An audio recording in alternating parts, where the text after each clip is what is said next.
మీద చర్యలు తీసుకుంటామన్నారు. చాలా సీరియస్ అండి అధ్యక్ష. ఇది 2 స్టిక్కర్లు అంటేస్తే ఎవరు ఆ 2 స్టిక్కర్లు అంటేసిన వాళ్ళ మీద అధికారుల మీద చర్యలు తీసుకుంటాం, వాళ్ళ పేర్లు కూడా చెప్తే మంచిదని చెప్పారు. కానీ 98 లక్షల జనాభా తగ్గించిన వాళ్ళు దాని గురించి చెప్తలేరు. 2 స్టిక్కర్లు వేస్తే మాత్రం వాళ్ళ మీద చర్యలు అంటారు. 98 లక్షల జనాభా తగ్గించారు. 98 లక్షల జనాభా తగ్గించారు.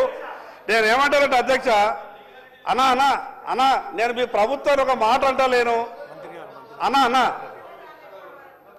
గౌరవ ఉత్తమ్ కుమార్ రెడ్డి. స్పీకర్ సార్,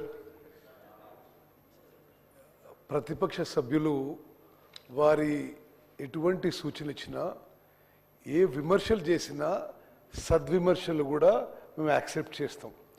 కానీ శాసనసభలో జరిగే ఇంత సీక్రెట్ డిబేట్ ద్వారా మీరు ప్రజల్లో అనుమానాలు, అపోహలు స్ప్రెడ్ చేసే విధంగా ఉండి మాత్రం అది తీవ్రంగా ఖండిస్తున్నాం. ఒకటి, మీ ద్వారా ఈ సభ సభ్యులందరికీ, ఈ రాష్ట్ర ప్రజలందరికీ కూడా చాలా స్పష్టంగా తెలియజేస్తున్నాము. 10 ఏళ్ల పాటు వాళ్ళున్నారు, ఢిల్లీలో మీరు 10 ఏళ్ల పాటు ఉన్నారు. మీరు ఎక్కడన్నా బీసీ కులగణన మొదలుపెట్టినండి? మీరు ఏ బీజేపీ రాష్ట్రం మొదలుపెట్టినా? మీరు నరేంద్ర మోదీ గారు మొదలుపెట్టినా? మొదలుపెట్టలేదు. స్పీకర్ సార్, ఇదొక చారిత్రాత్మక మార్పు. భారతదేశం యొక్క చరిత్రలో సామాజిక న్యాయం కోసం ఇది కాంగ్రెస్ పార్టీ రాహుల్ గాంధీ గారి ఇనిషియేటివ్తో మొదలుపెట్టిన విషయం దయచేసి మీరు గుర్తుపెట్టుకోవాలి. మొత్తం ఎక్సైజ్ గురించి ముఖ్యమంత్రి గారు వివరంగా చెప్పారు. నేను నా సుదీర్ఘ కాలంలో శాసనసభలో, పార్లమెంట్లో అనుభవంతో ఇంత భారీ స్థాయి ఎక్సర్సైజు ఇంత మెటికులస్గా, ఇంత సిస్టమేటిక్గా జరగదని చెప్పి నేను మనం చేస్తున్నాను. వారు ఎక్స్ప్లెయిన్ చేసినట్టుగా రాష్ట్రంలో ప్రతి 150 ఇండ్లు మార్కౌట్ చేసి ఒక టీచర్నో, ఒక అంగన్వాడీ కేంద్రం ఎంప్లాయీనో, ఒక అగ్రికల్చర్ ఆఫీసర్నో కేవలం 150 ఇండ్ల వరకే ఎన్యూమినేటర్గా పెట్టి, ప్రతి 10 మంది ఎన్యూమినేటర్లకి ఒక సూపర్వైజర్ పెట్టి రాష్ట్రంలో 1,03,000 మంది గవర్నమెంట్ ఎంప్లాయీస్ని 3 నెలల పాటు కేవలం ట్రైనింగ్ తర్వాత ఈ కార్యక్రమం పెట్టినాము. మా ప్రభుత్వం యొక్క చిత్తశుద్ధిని మీరు శంకించొద్దు. మేము బీసీల విషయంలో, ఎస్సీ ఎస్టీల విషయంలో దయచేసి మీరు గమనించాలి. Congress party stands for social justice. Rahul Gandhi గారు పార్లమెంట్లో బయట మాట్లాడినట్టుగా మేము సామాజిక న్యాయానికి కట్టుబడిన విషయం మనం చేస్తున్నా. స్పీకర్ సార్, ఒకటి ఆ ప్రక్రియ విషయంలో మీకు ప్రతిపక్ష సభ్యులందరికీ కావాలంటే మరోసారి what is the exercise which went in to this whole exercise, this whole effort మేము సపరేట్గా కూడా ప్రజెంటేషన్ ఇస్తాం. మీరు మేము చేసిన ప్రక్రియలో ఏమైనా పొరపాట్లు చెబితే we are willing to correct ourselves. Speaker sir, సభ్యులందరికీ, రాష్ట్ర ప్రజలకు నేను తెలియజేస్తున్నా, తెలంగాణ రాష్ట్రంలో 1 ఇయర్లో జరిగిన ఎక్సైజ్ బహుశా భారతదేశంలో ఏ రాష్ట్రంలో జరగలేదు. ఇంత మెటికులస్గా, ఇంత సిస్టమేటిక్గా, ఇంత ఇంక్లూజివ్గా ఎక్కడ జరగలేదని చెప్పి నేను మనం చేస్తున్నాను. అదేవిధంగా శంకర్ గారు, తలసాని శ్రీనివాస్ యాదవ్ గారు, శంకర్ గారు, మీరు చేస్తున్న సూచనలు కానీ సద్విమర్శలు కానీ వి యాక్సెప్ట్. బట్ ప్రజల్లో అపోహలు, అనుమానాలు వద్దు. మీరు ఏదో ఫిగర్స్ కలిపి మీరు తగ్గిపోయినట్టు. ఎవరు తగ్గలేదు. దేనికి తగ్గినరు? ఏ ఫిగర్కి పోల్స్తున్నారు మీరు? ఇదంతా చాలా సైంటిఫిక్గా, సిస్టమేటిక్గా, లాజికల్గా చేసిన ఎక్సర్సైజ్. నేను మళ్ళోసారి మీకు మనం చేస్తున్నా, ఎవరిదో పర్సంటేజ్ తగ్గిందని మీరు రకరకాలుగా మనం చేస్తున్నారు. రాష్ట్రంలో ఎస్సీ పాపులేషన్కి 17.43% ఈ యొక్క మరి సోషియో ఎకనామిక్ సర్వేలో మరి వచ్చిన result. ST population 10.45%. BC population 56.33%. ఓసీలు 15.79%. మరి అదేవిధంగా మేము చేసిన ఈ సోషియో ఎకనామిక్ సర్వే ప్రకారం మరి మైనారిటీ పాపులేషన్ సుమారు 13%.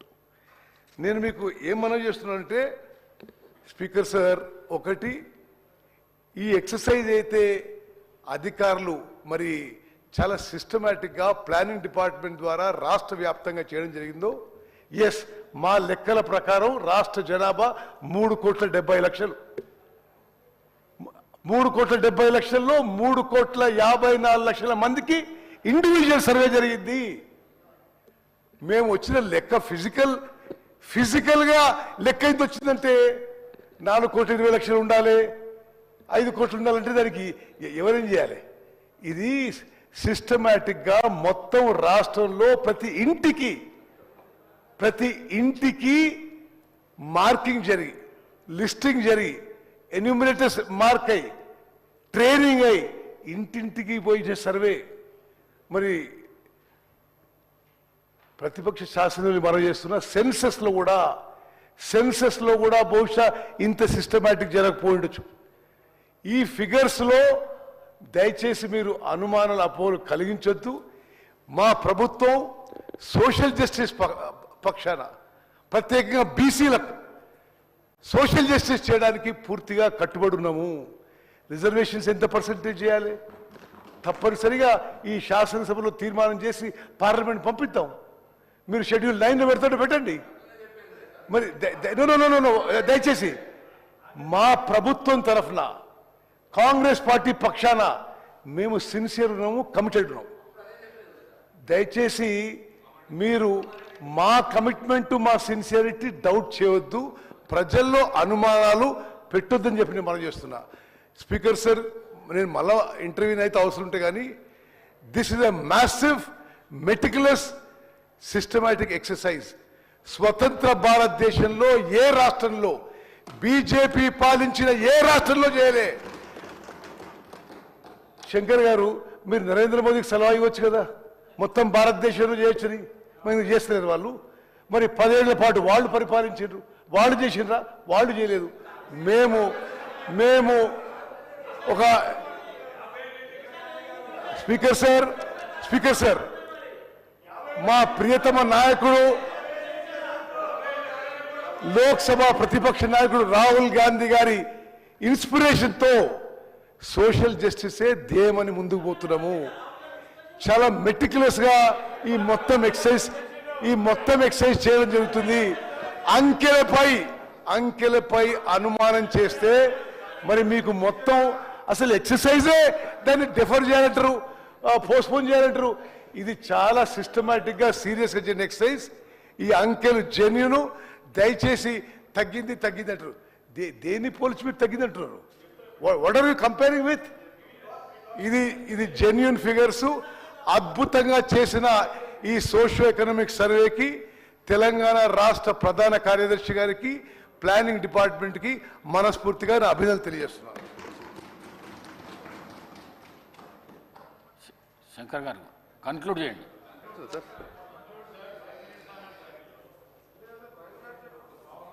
గౌరవ మంత్రివర్యులకు నేనేం తప్పుడు చెప్పలేదు అధ్యక్ష. నేను ప్రభుత్వ వెబ్సైట్లో నుంచి మాత్రమే తీసుకున్నా. ఇంకొకటేమో ప్రభుత్వం ఇచ్చినటువంటి లెక్క తీసుకున్నా. రెండుంటి కంపేర్ చేసి చెప్తున్నా. మంత్రి గారు ఏమంటారు ఒక మాట, లేదు మేము ఎక్కడా కూడా తగ్గించలేదు అనే మాట మాట్లాడుతున్నాడు. అధ్యక్ష, నాకు ఒకటి తెలియకడుగుతున్నా. 2014లో ఉన్నటువంటి సంఖ్య 2024కు వచ్చే వరకంటే 21 లక్ష తగ్గింది. ఇది తప్పు కాదా? ఒకటే నిమిషం. ఐఎమ్ సారీ మిమ్మల్ని ఇంటరప్ట్ చేస్తున్నా. 2014 ఏ సంఖ్య అంటున్నా నేను? 2014లో జాతీయ స్థాయిలో సెన్సస్ జరిగిందా? 2014లో ఏ ఫిగర్స్ కోట్ చేస్తుందో చెప్పాలి. దానికి ఏ అథారిటీ ఉంది, ఏ డాక్యుమెంట్ ఉంది, దయచేసి చెప్పాలి. మనం చేస్తున్నాం. అది కూడా చెప్తా అధ్యక్ష, అది కూడా చెప్తా మీకు. అధ్యక్ష, తెలంగాణ రాష్ట్రం వచ్చిన తర్వాత ప్రభుత్వం ఏ పార్టీది ఉన్నదనేది పక్కకు పెడదాం. ఆ రోజు ప్రభుత్వం చేసినటువంటి డాక్యుమెంట్ వెబ్సైట్లో ఉన్నది. ఇది నాకు వ్యక్తిగతంగా ఇవ్వలే, వెబ్సైట్లో ఉన్నది, ప్రభుత్వ అధికారిక వెబ్సైట్లో ఉన్నది.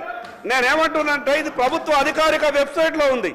ఆ రోజు ప్రభుత్వం ఏది ఉన్నా అనేది కాదు, ప్రభుత్వమే కదా, ఆ రోజు ఉన్నటువంటి ప్రభుత్వమే కదా చెప్పింది. ఈ రోజు ప్రభుత్వమే, ఆ రోజు ప్రభుత్వమే. సార్ నేను దయచేసి ఆయన దగ్గర ఉన్న రికార్డు ఏ ఆధారంగా చెప్తా ఉన్నారో, ఎక్కడి నుంచి వచ్చింది రికార్డు? గత ప్రభుత్వం ఆ రోజు whether they have made A